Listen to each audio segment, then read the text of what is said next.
जिसका दिल चाहे वो मेरे नारे के साथ नारा लगाए। वो 3 नारे लगाए। आपको सिर्फ जिंदाबाद कहना है। जिसका दिल चाहे जिंदाबाद कहे, जिसका दिल चाहे वो खामोश रहे। और आज इस नारे को याद भी कर लें। भूल जाइए सुन्नी किसे कहते हैं, भूल जाइए वहाबी किसे कहते हैं, भूल जाइए देवबंदी किसे कहते हैं, भूल जाइए शिया किसे कहते हैं। और बस एक इस नारे को याद रखिए और यही नारा हमेशा लगाइए। कलई खुल के सामने आ जाएगी। मसलके औलिया अल्लाह, मसलके औलिया अल्लाह, मसलके औलिया अल्लाह।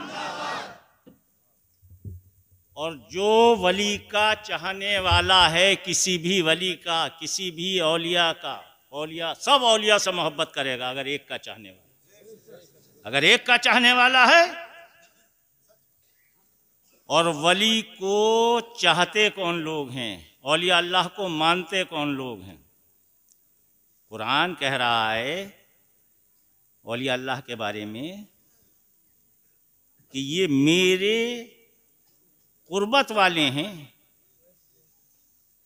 और ऐसे कुर्बत वाले हैं कि इनका मुकाबला किसी से हो ही नहीं सकता। मैं बिल्कुल आम जुबान में आप लोगों को समझा रहा हूँ, आम लोगों की तरह से मैं बात कर रहा हूँ। इसमें कोई फ़लसफ़ा नहीं है, कोई मंतिक नहीं है और ना किसी इल्म की ज़रूरत है, ना किसी आलिम की ज़रूरत है। और ईमान के लिए इल्म कोई चीज़ नहीं है। ईमान की शर्त इल्म नहीं है। ईमान की शर्त है कि हमने कलमा जो पढ़ा है, जो ला इलाहा इल्लल्लाह मुहम्मदुर रसूलुल्लाह का इकरार किया है, वो ज़ुबान से किया है और दिल से माना। अक्ल को छोड़ दीजिए, मोहब्बत से काम लीजिए। ईमान क्या है? मोहब्बत। बड़े बड़े आलिम बड़ी बड़ी किताबें लिख दी, कुछ हासिल नहीं होता जब तक कि मोहब्बत ना हो अल्लाह से, उसके रसूल से, उसकी आल से, उसके असाब से, उसके वलियों से। किसी बहस में जाने की ज़रूरत नहीं है, किसी बहस में जाने की ज़रूरत ही नहीं है। लोग बहुत फतवे देते हैं, किसको? ईमान वालों को। फतवा किसको दिया जाता है? आज तक आपने सुना है किसी काफिर को फतवा दिया किसी मुफ्ती ने? किसको देते हैं? ईमान वालों को। और काफिर को ईमान वाले कौन बनाते हैं? काफिर को ईमान वाला कौन बनाता है? वो बनाते हैं औलिया अल्लाह, वो बनाते हैं ख्वाजा गरीब नवाज।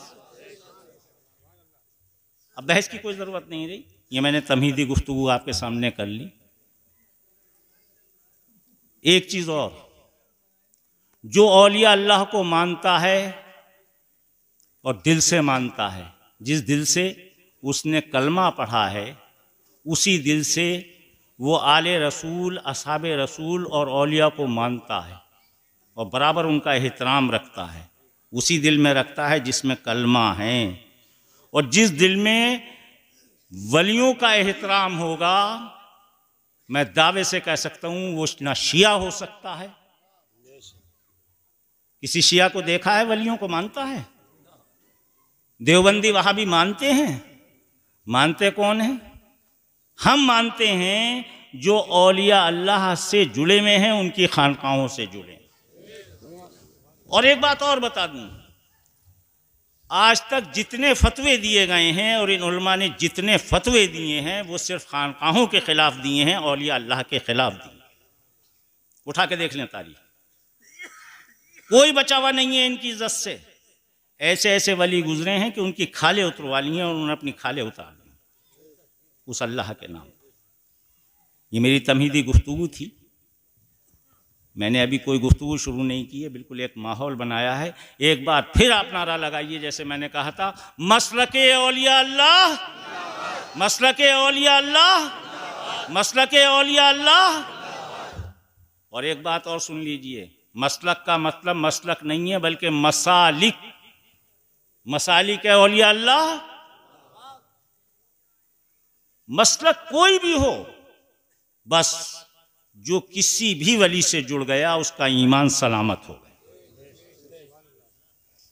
जो ख्वाजा गरीब नवाज को मानता है वो शिया नहीं हो सकता। वो शिया जो बड़े पीर साहब को मानता है वो शिया,